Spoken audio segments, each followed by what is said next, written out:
Nadreen, आप YouTube channel देख रहे हैं। मैं इमरान खान हूँ। गुज़िश्ता वीडियो में मैंने आपको कुछ फैक्ट्स बताए थे। अब ये कोई जादू तो है नहीं, या मुझे गायब का इल्म होता है, ये भी नहीं है। चीज़ें बिल्कुल सामने पड़ी हुई हैं और उन्हीं के मुताबिक आप चल सकते हैं। जो फैक्ट्स मैंने आपको बताए थे, जो चीज़ें मैंने आपके सामने रखी थी, उसी तरफ पाकिस्तान बढ़ रहा है। दो ऑप्शंस मैंने आपसे कहा था अडॉप्ट नहीं किए जा सकते, ना तो आइन को तब्दील किया जा सकता है, तरमीम के लिए इनके पास मतलूबा तादाद नहीं है, ना ही आइन को मुअत्तल किया जा सकता है। इतनी पाकिस्तान में किसी माई के लाल में जुर्रत नहीं है कि वो मार्शल लॉ लगा कर देख ले, ये नहीं हो सकता। तो ये दो चीज़ें तो आप अपने जहन में रखें।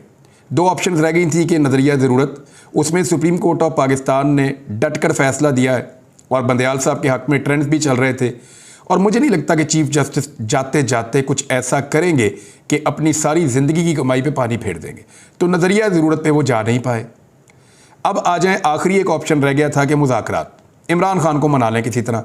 लेकिन इमरान खान को मनाने के लिए कुछ ऐसी चीज़ें हैं जिनको कबूल करना पड़ेगा मौजूदा इम्पोर्टेड हुकूमत को। यानी वो जुल्म और फस्तायत जो चल रही है पाकिस्तान में, उसका बेशतर पोर्शन सारा का सारा बंद करना पड़ेगा। इमरान खान के हाथ खोलने पड़ेंगे और फिर वो इलेक्शन लड़ेंगे। कुछ लोग कहते हैं कि नवाज शरीफ वापस ना आ सके तो ये एक बहुत बड़ी ज़्यादती होगी। नवाज शरीफ को पाकिस्तान से बाहर रखकर इलेक्शन करवाना एक जुल्म और एक ज़्यादती है। वो भाई किसने रखा है नवाज शरीफ को पाकिस्तान से बाहर? 4 साल हो गए हैं भांगे देते हुए, 4 साल हो गए हैं। पाकिस्तान की आवाम बुला रही है, पाकिस्तान का मीडिया बुला रहा है, पाकिस्तान की अदालतें बुला रही हैं, पाकिस्तान के तहकीकात करने वाले इदारे बुला रहे हैं। पाकिस्तान में PMLN के जो वर्कर हैं वो चिल्ला चिल्ला के कह रहे हैं मियाँ साहब आ जाओ, ताड़ी लौड़ पै गई है। मियाँ साहब वापस नहीं आ रहे।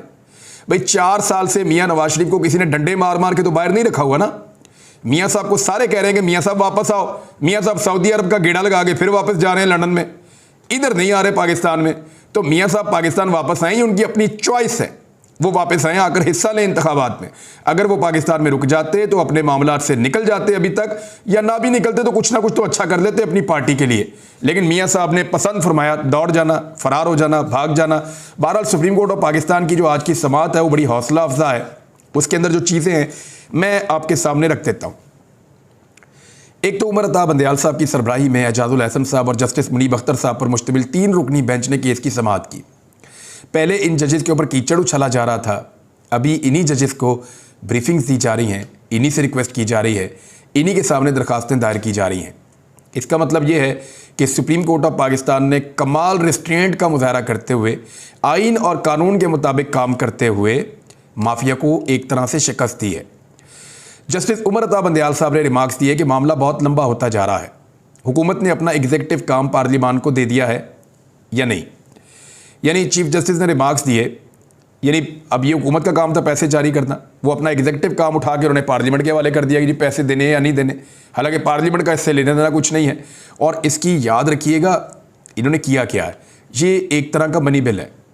हुकूमत अगर कोई मनी बिल भेजती है और पार्लियामेंट उसको मंजूर नहीं करती तो इसका मतलब है कि हुकूमत के ऊपर, वज़ीर आज़म के ऊपर, उनकी काबीना के ऊपर पार्लियामेंट को एतमाद नहीं है, यानी पार्लियामेंट को उन पर भरोसा नहीं है।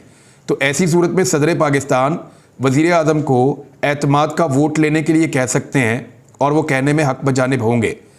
और ये हुकूमत अपनी अक्सरियत खो चुकी है असम्बली के अंदर, क्योंकि इनका भेजा हुआ जो बिल है वो मंजूर नहीं हुआ।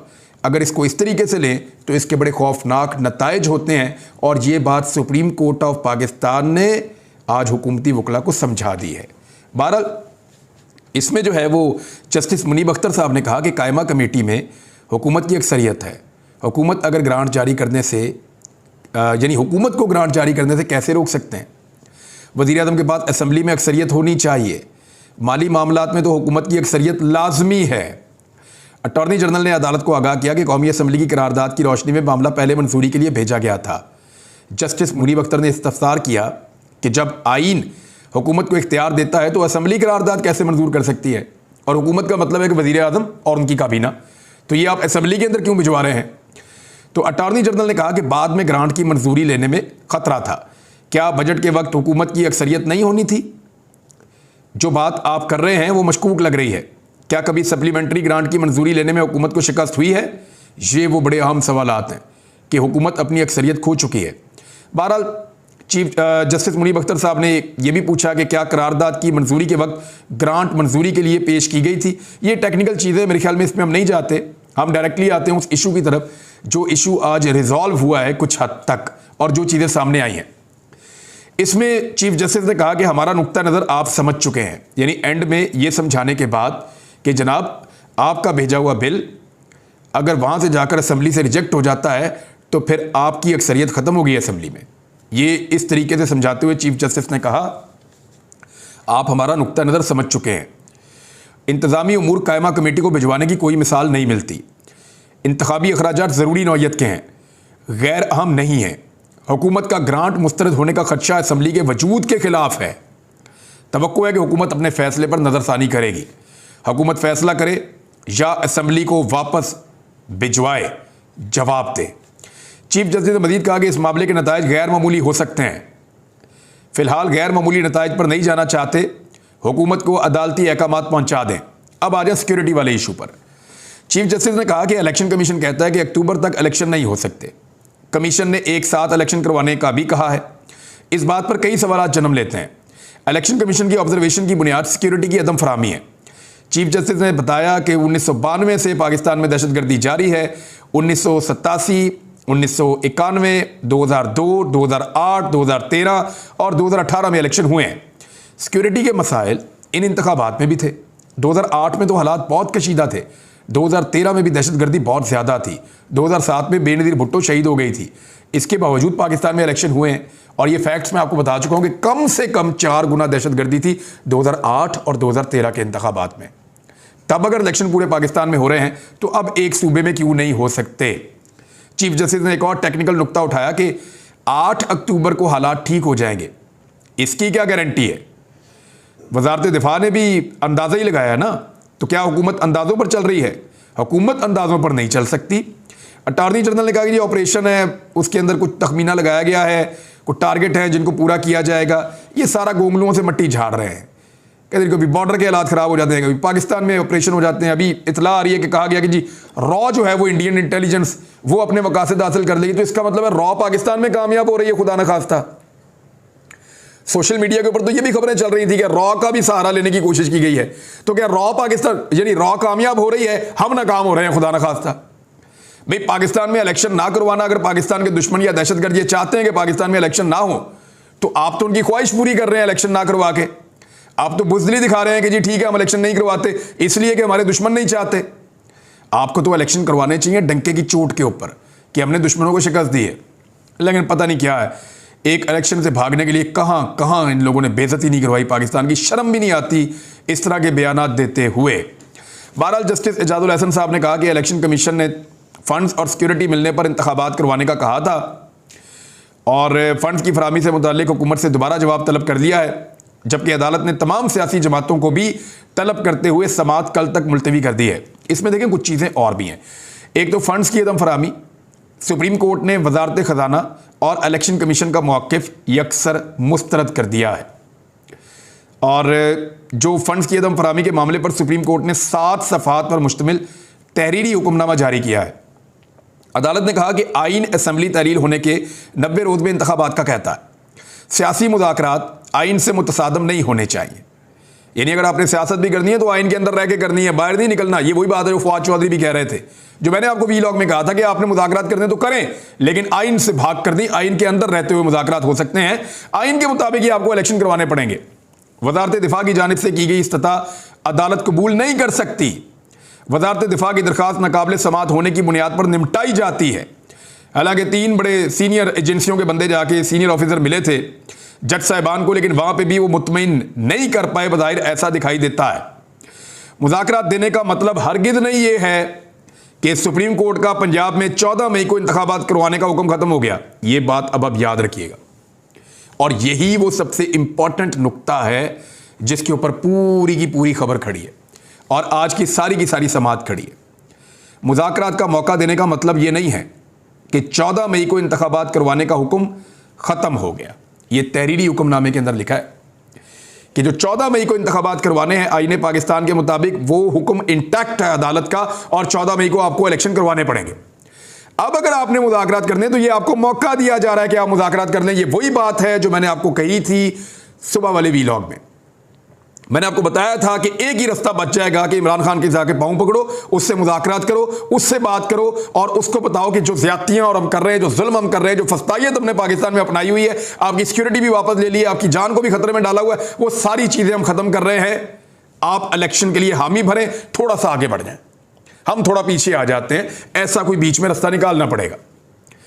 जुलाई में मुझे ऐसा लगता है कि जुलाई और अगस्त के अंदर इलेक्शन हो जाएंगे, अगर तो ये मुज़ाकरात के नतीजे में हुए तो, वरना फिर 14 मई को इलेक्शन तो हो रहे हैं और सुप्रीम कोर्ट ऑफ पाकिस्तान जो है उन्होंने अब एक दबाव काफी हद तक बरकरार रखा आईने पाकिस्तान के मुताबिक कि या तो आप 90 रोज के अंदर इलेक्शन में आएंगे 14 मई को, और अगर नहीं आना तो फिर सारी जमातें कंसेंसस पैदा करें और ये जो एक जुल्म और ज्यादती पाकिस्तान में चल रही है, एक माहौल बना हुआ है, इसको खत्म किया जाए।